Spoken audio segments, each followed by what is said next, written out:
going crazy too. Yeah.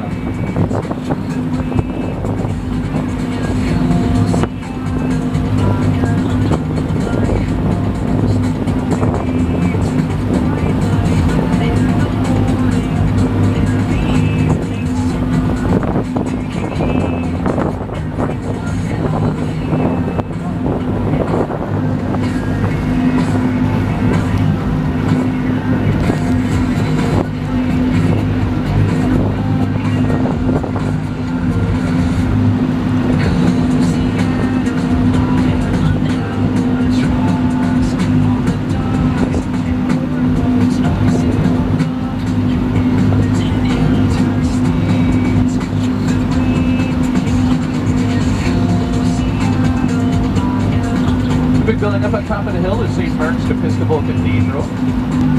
Started construction on that in 1928. In 1929 happened the Great Depression. They lost all their funding. Church almost lost their building. They were saved by the federal government. They rented it out in World War II to use for anti-aircraft training. They were shooting the fake airplanes on the ceiling in there for years.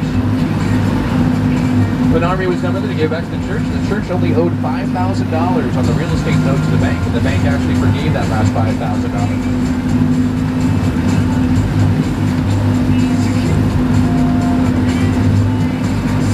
Showing about some floating homes over on the right-hand side. Floating homes are just like the homes you live in, except they float on the water. What's the difference between a floating home and a houseboat? A houseboat, they can leave whenever they want. Monthly mortgage. These guys are pretty much permanent. They pay a property tax, it's called a shadow tax. They pay a tax on the shadow their house casts at the bottom of the lake. Houseboats, they have that holding tank like a recreational vehicle. They pump it out for your sewer and stuff. These guys are all hooked up to the city's sewer lines. Any fans of The Bachelor on TV? Guilty Pleasures. The gray house right there with the second floor deck in white. That's where the Seattle Bachelor was. That guy's supposed to be now there's that RE guy, everybody hates him even more. The house to the left of that, the yellow one with the pillars and the brown one right that, left of that, those are going to run you about $5.5 million.